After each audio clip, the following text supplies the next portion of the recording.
Good evening. I'm Jim Atek from Braunston. That's Braunston without the E on the end. I'd like to thank you again for coming tonight. It's good to see you.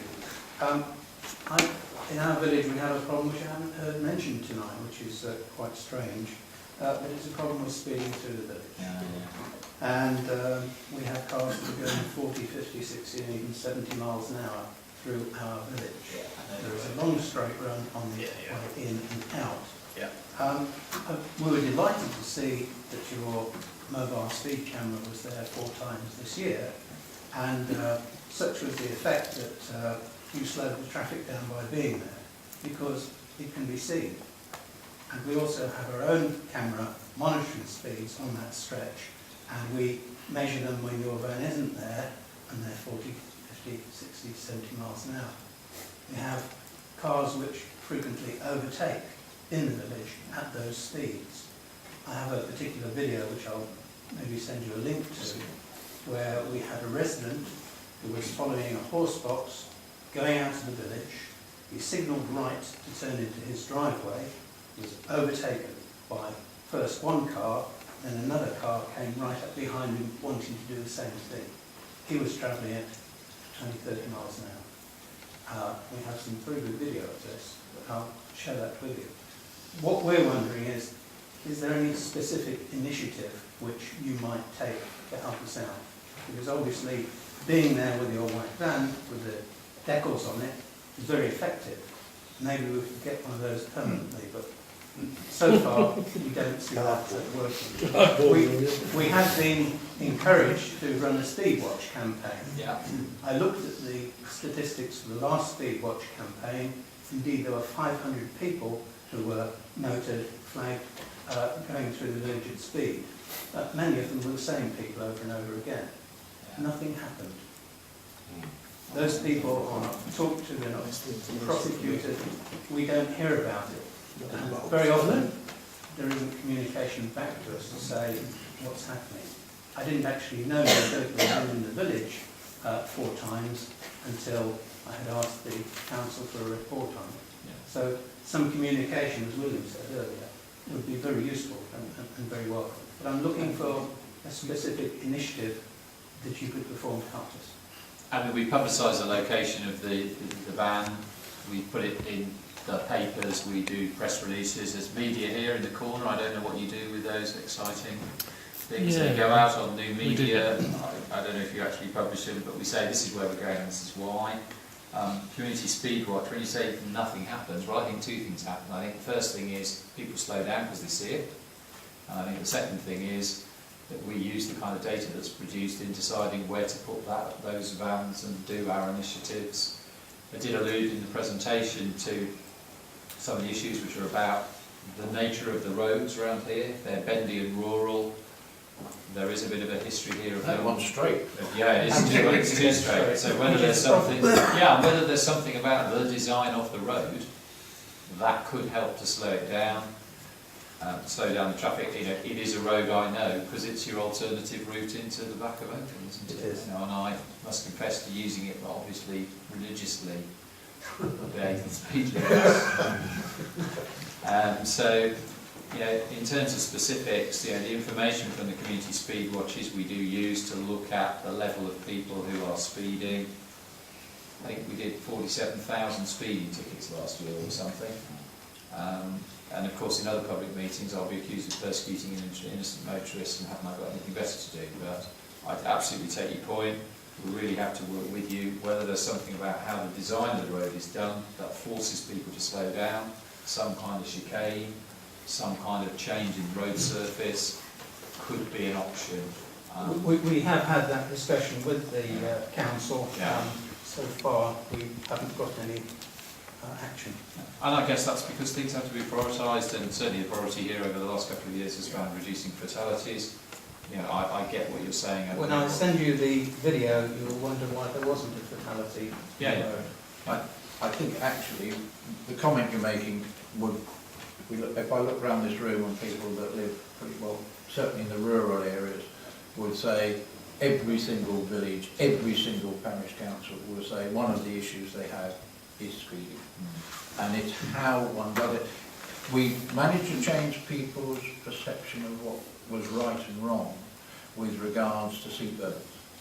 We've done a fair bit on drink. What hasn't happened is any perception of change. In my own village, I've been overtaken on a speed bump. So you've got speed bumps.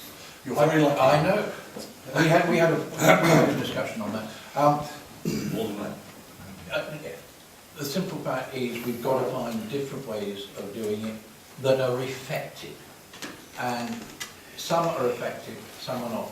I think I'll take back the idea of the chicane. Well, there has been a discussion with the No, council. I'll take it back. I'll take it back again. But I will expect also a number of other emails, whether it be from Clipsham or whether it be from Langham or whether it be from other areas. It is an issue throughout the county.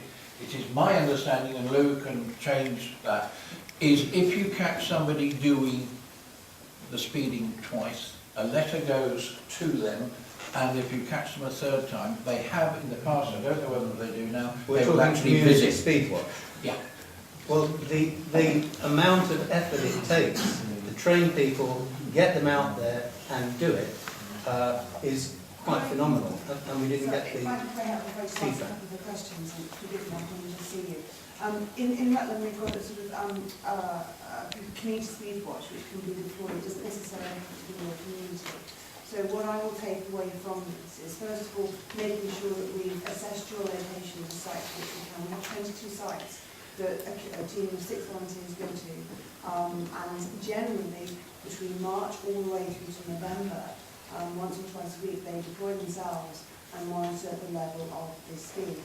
They will then, as Mr. Bailey just described, they will send them an advisory letter that they were doing X speed in a given location. Then they give me the data of that, and something I need to take away is maybe I get the data, maybe I need to share just the number and the frequency and the locations of this activity. So I'll take that away. And actually, if there's a Could I send you the video as well? Absolutely. If there's a high degree of non-compliance, then it's not just people who visit courses that can issue the speed tickets, it's local officers will be deployed at the time given.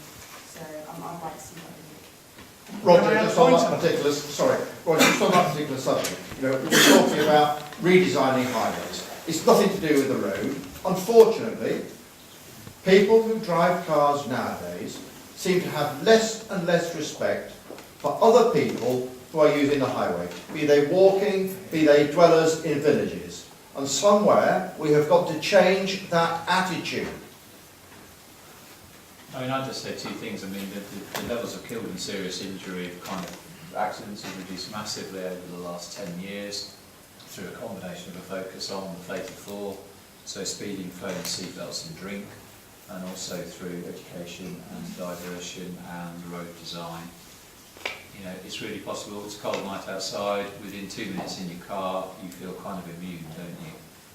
Because it's warm and it defrosts really quickly, and you can put some nice music on, and you can even use your phone if you've got a hands-free and those kind of things. So there's a whole set of things about behaviours. The other thing I would say, perhaps slightly controversially, is typically when we do this in places, we catch a number of local people who live very, very near those places, and they are amongst the offending group. Sure. Can I just add a point to that? Chief, I saw an excellent initiative a couple of weeks ago going through Rutland, and I saw it on the way back. A couple of officers with a speaker. Yeah. That's so slowing the traffic down. Yeah. Can we see more of that? Well, yeah, that's what we do. You know, we do deploy. We do have roads policing team. We do have community speed watches. Yeah, it's kind of escalation. So absolutely, we still do that. Sorry, on the same subject, could I just raise an issue? The superintendent's been talking about data being available. Sorry, I stand up, I'm being very rude. Peter Ritchie from Langham, I do apologise. The data that's available and using it to decide where to go and all the rest of it. We in Langham have some of these wonderful signs that tell everybody what speed they're doing. Sadly, there's no data apparently coming out of it. That, to me, is a completely stupid thing to do. We understood when they were installed that there would be data available. We were promised the data would be made available to tell us what the numbers were of speeding and what the speeding was. There's no information coming out of it. You want the data, why wasn't it installed? Data. when I was 21, which is a hell of a long time ago, 7,500 people died as a result of road traffic accidents. Last year, the figure was about 2,000. There's a lot of bad metal around, but the death rate has been really seriously cut.